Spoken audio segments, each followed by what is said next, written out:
지금 시장을 요약을 하면은 신고가가 그래도 나온다는 겁니다. 송파구 헬리오시티 5억 내린, 지금 가격 내린 거 맞잖아. 어떻게 설명할래? 이게 증여가 확실합니다. 이게 계속 반복을 할 겁니다.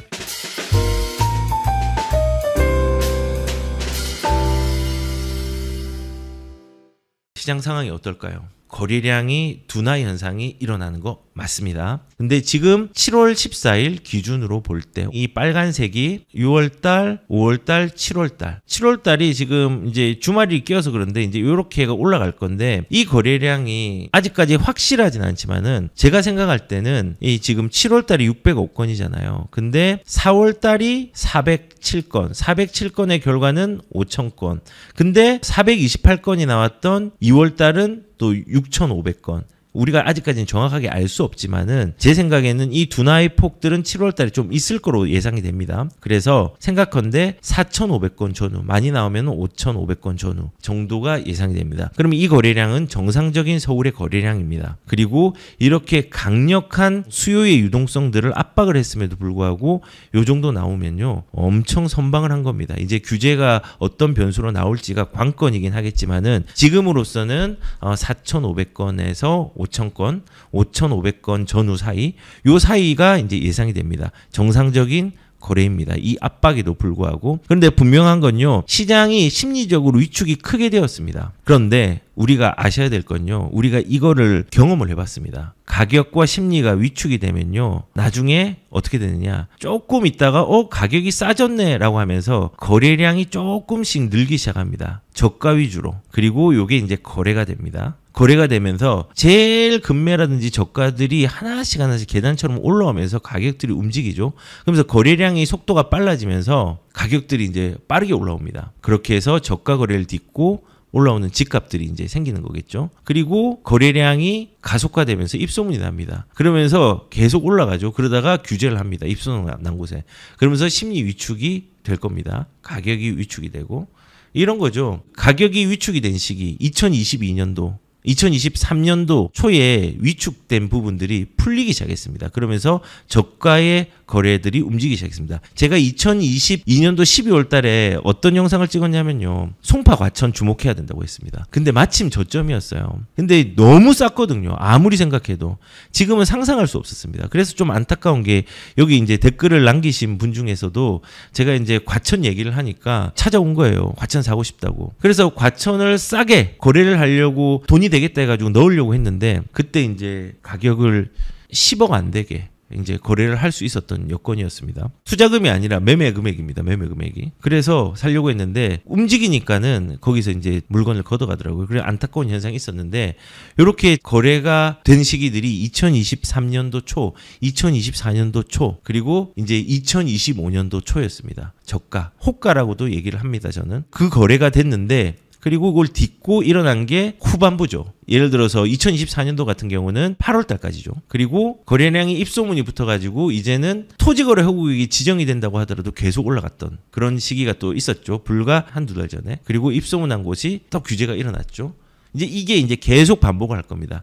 심리 위축되고 저가나 떨어지지 않은 호가가 거래가 되고 그 다음에 그걸 딛고 집값이 올라가고 요게 반복이 되고 요것들을 물건 지역으로 보면 이제 풍선 효과로 이렇게 일어날 겁니다. 지금 위축이 되면은 주변으로 퍼지고 주변에 있는 저가의 물건들이 다시 올라가고 요런 현상들이 일어나면서 여기에 맞게 규제가 나오면 거기에 대한 틈새들로 또 찾아서 왔다 갔다 하는 양상들이 일어날 걸로 저는 생각을 합니다. 그래서 지금 위축, 저가 거래, 그 다음에 저가 거래를 딛고 일어나는 가격, 그 다음에 거래량 증가와 입소문, 그 입소문이 난 곳의 규제, 위축, 요거는 이번 정부에서 계속 반복될 겁니다. 이거 언제 반복이 이렇게 되는 줄 아십니까? 문재인 정부 때 이렇게 됐습니다. 그래서 일단은 이런 부분으로 흘러갈 가능성이 크다. 그러면 이제 사람들이 생각하면 그러면은 좀 쌀 때 사면 되겠네. 근데 싼 게요, 싼 게 아니에요. 작은 하락과 큰 상승, 이게 이제 상승장에서는 일어났었잖아요. 그런 게 계속 반복되면요, 결국은 하단이 올라가 있습니다. 가격의 하단이 시간이 지날수록 올라가 있습니다. 그리고 사면 되지 않냐라고 하는 사람들은 쌀 때 사면 되지 않냐라고 얘기합니다. 근데 싸도 못 삽니다. 왜냐? 더 내려가면 사야지라고 하면요, 내려갈 땐 더 무서워서 무서워서 또 못 사거든요. 그러다 조금 올라가면 데드캣 바운스겠지라고 하다가 또 못 사거든요. 그러다가 너무 올라가면 다음에 내려갈 때 사야 되겠다라고 하겠죠. 그러다가 올라가면 너무 올라가니까 무서워서 못 사도 내려가니까 저점을 기다려야지, 바닥을 기다려야지. 그러면서 시간만 결국 낭비합니다. 저는 부동산이 시간을 얼마나 전략하면서 인플레이션에 탑승하냐의 문제이지 저점을 맞추는 문제가 아닙니다. 문제를 푸는 답이 틀렸습니다. 저점이 언제다를 맞추는 게 아닙니다. 주식도 마찬가지고 부동산도 마찬가지거든요. 내가 저점을 맞춰야지. 절대 못 맞춥니다. 저점을 맞추는 게 아니라 얼마나 시간을 전략하여서 인플레이션에 탑승하냐의 문제로 접근을 해야지 해법이 나옵니다. 그런데 이제 제가 아까 말씀드린 것처럼 거래량이 둔화된 것은 사실 맞습니다. 그런데 일단은 이런 게 있습니다. 적은 거래가 나오는 건 맞는데 최고가의 거래도 많이 감소한 건 맞습니다. 초강력 대출 규제가 나오면서 이제 심리 위축도 있고 물리적으로 위축이 되었죠. 실질적으로 이번 대출에 피해를 받는 사람들은 뭐냐면요. 갈아타려고 했는데 6억밖에 돈이 대출이 안 되잖아요. 그러니까 돈이 조금 부족한데 상급지로 갈아타려고 했던 수요들은 확실히 좀 죽였습니다. 그런데 문제는 호가가 안 내려갑니다. 상급지는 지금 호가 안 내려가고 있습니다. 그리고 또 피해자가 누구냐? 사실은 6억 미만짜리 아파트나 한 8억 미만짜리 아파트, 9억 미만짜리 아파트는요, 사도 되거든요. 대출이 줄었지만 나오거든요. 근데 심리적으로 무서워가지고 못 사는 피해자들도 있습니다. 그런 의미에서 좀 볼 때 지금 여기에 있는 아파트들은 다 고가의 아파트들이 밀집된 지역들이죠.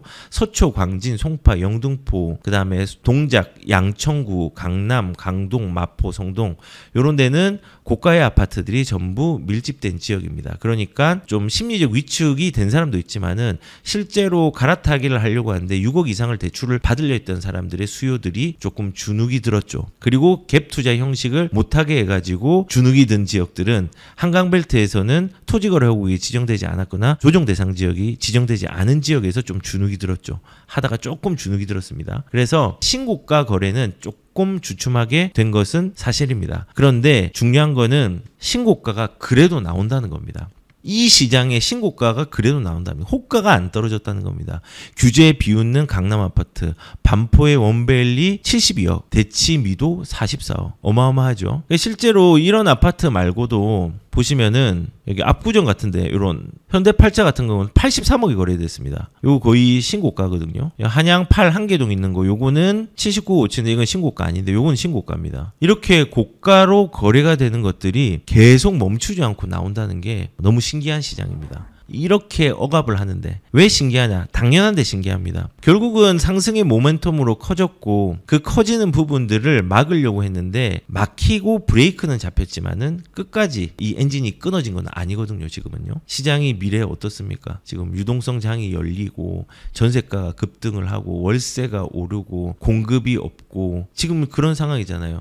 근데 사람들의 관심들은 커졌고 돈은 풀고 지금 그런 상황입니다. 그런데 그 돈은 푸는데 옥죄이니까 심리적으로 못 사겠다라고 하지만은 이 못 산다는 게 안 사겠다는 게 아니라 대기하겠다는 거잖아요. 기다리겠다는 거잖아요. 시장이 그런 상황이기 때문에 어떻게든 틈이 있으면 이런 신고가들은 종종 나올 걸로 예상이 됩니다. 그래서 이렇게 신고가 같은 경우는 여전히 일어나고 있다. 그러니까 지금 시장을 요약을 하면은 어떻게 얘기를 할 수 있냐면요. 거래량은 줄어들고 일시적으로 호가는 크게 줄지 않고 신고가는 일어나는 시장. 그 말은 하락 추세로 가는 시장이 아니라 보합으로 상승을 준비하고 숨고르는 시장입니다. 거래량들이 눈치를 봐야 되잖아요. 그리고 이런 시장을 하락 시장이라고 얘기하지 않습니다. 눌려있는 시장이라고 얘기합니다. 그리고 저는 제가 유튜브로 욕먹는 시장이라고 얘기를 합니다. 항상 이런 시기 되면은 비난을 하는 사람들이 무지하게 많이 오시거든요. 저는 그런데 다행히 너무 감사하게도 제가 만약에 뭐 한 1년 만에 100만 유튜버가 되었다. 그러면은 너무 빨리 100만이 되었거나 뭐 10만이 되었거나 이러면 전 못 견뎠을 것 같아요. 근데 제가 차곡차곡 싸우지 않았습니까? 차곡차곡 욕을 쌓아오다 보니까 면역이 생겼습니다. 욕 먹는 거에 대해서. 그거를 신경을 쓰지 않으면 되더라고요. 그래서 일단은 제가 욕 먹는 시장, 여기는 하락 시장이 아니라 기회가 있는 시장이라고 오히려 얘기를 하고 있습니다. 제가 2019년도에도 서울의 6억 이하 아파트 사라질 수 있다 했을 때 욕 무지 많이 먹었거든요. 그리고 2023년도 1월에 낙폭이 큰 과천이 기회다라고 그때 예전에 과천요 전세랑 매매가 가격 안 좋았어요. 과천만 계속 떨어요. 왜냐? 물량이 쏟아질 때 과천이 그랬거든요. 지금 그런 시기가 광명이거든요. 광명이 기회거든요. 거꾸로. 그리고 2022년 12월 달 얼마나 시장 안 좋았습니까? 이때 송파 추천했습니다. 잠실 엄청 욕 먹었습니다. 잠실하고 헬리오시티 영상으로 만들었는데 욕 많이 하더라고요. 근데 제가 욕은 먹었지만은 그때 그걸 선택한 사람이 그 싼 시기에 좋은 입지에 들어갈 수 있는 기회였던 거죠, 사실은. 그래서 남들이 욕을 많이 하는 시기를 주목하십시오. 제가 이제 언론에 나오는 것들이 여러 가지가 팩트가 있지만은 시장에 나오는 모든 상황들을 해석하는 거는 다른 문제거든요. 이제 이런 분들이 좀 있더라고요. 저보고 이제 좌파임 이러는 거예요. 제가 좌파 발언을 한 번도 한 적이 없는데 왜 자꾸 언론을 믿지 말고 자기를 믿으래? 이게 좌파의 종특인데라고 얘기를 했는데 저보고 뭐가 잘나서 신문사에서 정보가 틀렸다고 하느냐라고 얘기하지만요. 사실은요. 신문에서 나오는 헤드라인은 맞는데 해석이 틀린 경우가 많다는 걸 말씀드리고 싶습니다. 제가 잘나서 그런 게 아니라 그냥 팩트는 맞지만은 해석이 틀리는 경우가 너무 많아요. 그래서 이제 예를 들어서 이런 거죠. 어떤 분이 저한테 이러더라고요. 헬리오시티 얼마 전에 신문 봤냐? 5억 내린 거 그거 어떻게 설명할래? 그 설명해봐. 5억 내린 거. 지금 가격 내린 거 맞잖아 라고 얘기를 하시는 분들이 꽤 있었어요. 그 중에 한 분입니다. 이런 신문 기사를 분명히 봤겠죠. 그분은 송파구 헬리오시티 33평 5억 내린 22억에 거래가 됐다. 이주의 하락 아파트다 라고 이제 얘기를 합니다. 그런데 이제 저는 그런 생각을 하는 거죠. 이게 과연 직거래냐? 직거래 아닙니다. 근데 이게 무슨 거래냐? 증여성 거래가 확실합니다. 증여성 거래라는 거는 3개월의 거래 평균에서 3억을 낮추거나 실거래가에서 또 30%를 낮추거나 증여해야지 아무 문제가 없거든요. 증여한 물건이에요. 실질적으로 호가를 보면요. 가장 낮은 게 26억. 근데 26억짜리 없습니다. 지금 제가 현장 봤습니다. 이거 다 27억짜리도 없어요. 22억짜리를 절대 못 찾습니다. 이게 그러면은 증여가 어떻게 확신을 하느냐? 일단 첫 번째 확인을 한번 해봤습니다. 어떤 확인을 했는지 한번 보십시오. 제가 직접 전화를 걸어서 음성 변조한 것들을 들려드리겠습니다. 헬리오시티 지금 좀 괜찮은 것 같은데 혹시 여기 4단지나 5단지 쪽에 그 역 가까운데 좀 싸게 나온 매물이 좀 있나 싶어서. 29억 있는 게 나갔어요. 그게 너무 좋았는데. 29억도 싼 편인가요? 얼마 전에 뭐 22억도 거래됐다고 하던데. 아, 그거는 가족 간인 것 같아요. 아, 가족 간 거래예요? 그럴 수가 없지. 아, 그러니까 저도 말도 안 된다 생각을 한 게, 그쵸. 그게 가족 간의 거래였구나. 그것밖에 안 되는 거죠. 왜냐면 증여하거나 이랬을 때 그거는 이제 금액이 뭐 그렇게 좀 다운시켜서 할 수 있어가지고. 그렇죠. 그러면 지금 29억이면은 그래도 좀 비싼 것 같긴 한데 그 정도면은 지금 가격이 거래가 되는 물건이군요. 아, 그렇죠. 거의 뭐 30억 뭐 달라고 하시는데. 여기서 보시면 29억은 얼마 전에 나갔대요. 되게 싼 물건이었는데 29억이 나갔대요. 그리고 30억짜리가 지금 나와 있대요. 29억짜리도 없대요. 네네. 말씀드려야지 조금 뭐 조율 하겠죠. 그 금액이 그렇게 생각보다 떨어지진 않네요. 아, 보시죠. 금액이 생각보다 떨어지지 않았대요. 호가는 계속 유지가 되고 있는 거예요. 아, 그래요? 아니 뭐 지금 뭐 시장이 안 좋다고 하길래 오히려 좀 사기 좋을 것 같아서 그런데. 얼마 정도 예상하셨어요? 한 27억 정도? 27억. 네. 제가 일부러 깎으려고 해봤습니다. 27억은 아직 네. 진행할 만한 게 없네요.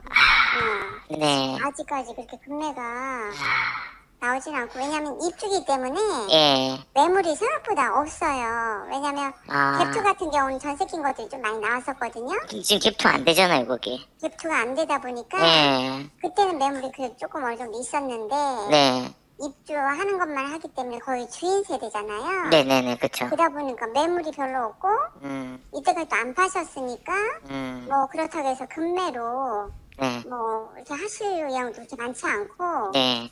지금 그런 상태네요. 네. 네. 들으셨죠? 일단은 이게 증여성이고 22억이 나오는 건 말도 안 된대요. 당연한 거 아닙니까? 말도 안 되는 거. 증여입니다. 그리고 이 증여라는 것들을 어떻게 또 증명할 수 있느냐. 저는 이분이 좀 잘 들었으면 좋겠습니다. 예, 내린 거 보여드릴게요. 이게 증여가 확실합니다. 이게 오늘까지 거래한 송파의 거래 내역이거든요. 근데 여기 헬리오시티 있죠. 중개거래까지 직거래 아닙니다. 그런데 여기에 중개사 소재지가 있죠. 중개사 소재지 다른 송파들 전부 보면요. 100% 송파가 끼어 있어요. 송파구. 이거는 송파구와 서대문의 중개사가 거래를 했죠. 이거는 강동구와 송파구, 도봉구와 송파구, 강남구와 송파구, 강남구, 송파구, 하남시와 송파구. 근데 요거는 강남구에 사는 사람이 자기 집을 자기가 아는 강남구에 있는 부동산에 거래를 한 거거든요. 다른 건 전부 다 송파가 끼어 있잖아요. 요런 건 증여입니다.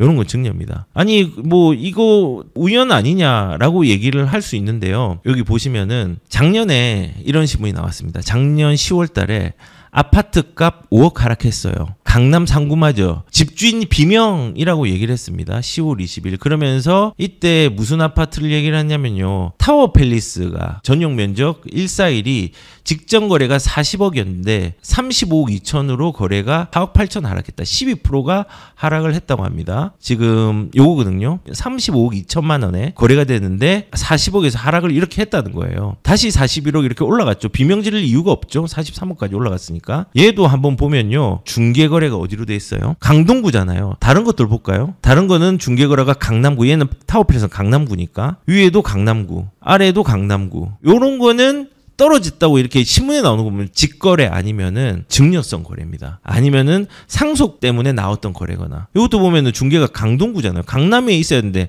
강동밖에 없잖아요. 강동에 있는 사람이 상속을 받아가지고 자기가 아는 강동구에 있는 중개사랑 거래를 한 거예요. 근데 이게 뭐라고 나왔죠? 비명. 수억 원 하락해서 비명. 증여성 거래거든요. 이것도 마찬가지였어요. 그리고 한양 1차 아파트. 여기 보시면은 서울 강남구의 압구정동의 한양 1차 전용 4구 20억 8천에 거래가 됐다. 직전 거래가 25억 7천이니까는 23%가 빠진 거네요. 이것도 한번 볼게요. 작년 얘기예요. 작년 20억 8천만 원 거래됐죠. 25억 7천에서 엄청 빠졌네요. 아무리 1층이지만 많이 빠졌다고 가정을 할게요. 근데 이거 보시면은 중개거래가 어디로 됐죠? 구로구로 됐죠. 강남이라고 안 적혀 있죠. 근데 다른 것들 보면은 중개거래 강남구, 중개거래 강남구 다 강남구죠. 다 강남구입니다. 딱 여기 신문에 난 딱 그것만 보면은 구로구예요. 이게 이제 증여성 거래라는 거예요. 그래서 다시 돌아와서 송파구 헬리오시티 33평 5억 내는 22억 거래. 그래서 이제 2주에 하락됐고 이 하락한 부분에 대해서 옳다구나 하면서 이거 내린 거 어떡할 거야 라고 얘기를 했죠. 근데 내린 게 정상적으로 내린 게 아니라. 그래서 제가 이분한테도 말씀을 드리고 싶은 거죠. 언론 믿지 말고 자기 믿으래라고 얘기를 하는데 언론에서 사실을 얘기하지만은 여기에 담긴 의미를 해석하는 거를 제가 오히려 이런 통계라든지 통계를 통해서 해석을 하는 게 훨씬 더 맞는 경우가 많다는 거죠. 제가 잘나서 그런 게 아니라. 그래서 지금 시장의 거래가 위축되었고 거래량 좀 줄어들었고 그리고 실질적으로 줄어들었지만은 거래의 신고가는 조금 나오는 상황인데 이 눌린 시장을 가지고 언론에서 이제 하락하고 있다라고 얘기를 계속 할 겁니다. 근데 이거에 대해서 우리는 너무 걱정할 필요가 없습니다. 다른 지역들 오르지 않은 지역도 걱정할 필요는 없습니다. 물론 물건이 안 좋으면 걱정을 해야죠. 그런데 이런 언론에 나온 팩트가 맞지만은 우리는 이 팩트를 해석을 하는 게 우리의 역할이고 우리의 기준을 가지고 시장을 바라보는 방향성이 돼야 된다고 생각을 합니다. 그럼 어떤 사람들은 뭐 파크리오 같은 경우 파크리오가 지금 똑같은 평수 30평인데 3억 4억이 차이가 난다. 떨어졌네 라고 하는데 그거는 증여도 아니야. 아무것도 아니야. 그렇게 6천 세대가 넘는 지역은 우리가 볼 때 어떻게 봐야 되냐면요. 1단지, 2단지, 3단지 중에서 그래도 그나마 선호된 데가 1단지입니다. 그리고 1단지, 2단지, 3단지 중에서 타입들이 A타입, B타입, C타입 있잖아요. 그 중에서 선호되는 타입이 A타입입니다. 그리고 A타입은 1단지밖에 없습니다. 그리고 1단지의 A타입은 가장 비쌉니다. 역도 가깝고 학군도 우리가 풍납중으로 갈까? 아, 이거 고민 2단지, 3단지는 그 고민하거든요. 풍납으로 갈까? 아니면 잠실중으로 갈까? 1단지는 잠실중으로 가거든요. 이제 그런 거 고민이 가격으로 다 반영이 된단 말이에요. 근데 그거를 6천 세대가 넘는 거를 천편일률적으로 그냥 이거는 가격이 5억이 빠졌네, 4억이 빠졌네. 대단지 같은 경우도 사람들이 언론에 나오면 가격이 그 직전 거래보다 5억 빠지면 큰일 났다라고 얘기하는데 그렇게 빠질 수 있거든요. 해운대에도 힐스테이트 위브라고 저기 등대 아파트라고 저기 달맞이 꼭에 있는 데 있죠. 거기도 뷰 나오고 안 나오고에 따라서 7억 이상 차이가 나는 데도 있습니다. 그래서 우리는 언론에서 계속 뭐 하락했다 떨어졌다 뭐 했다 지금 집값 끝났다라고 얘기하는 거에 대해서 그거를 팩트로 받아들이십시오 우선은. 근데 그 해석은 우리가 미래의 방향성들을 잘 고려해 가지고 하는 게 좀 필요하다는 말씀을 제가 좀 드리고 싶습니다. 이제 부산에 갑니다. 이번 7월 달에 가야 될 것 같더라고요. 왜냐? 부산에 기회가 생긴 것 같으니까. 예, 그리고 그 기회를 같이 1대1 상담소를 통해서 전략들을 한번 짜보는 시간을 가지려고 합니다. 그래서 부산에 계신 분들이 미리 이제 자료를 주시면은 그 자료를 제가 받아서 7월 24일에서 26일까지 마린시티에서 제가 이제 1대1로 출장 상담을 할 예정입니다. 나중에 이제 위치는 마린시티에 추후 개별 공지를 할 거고요. 이메일이나 전화 접수 이렇게 해주시면은 됩니다.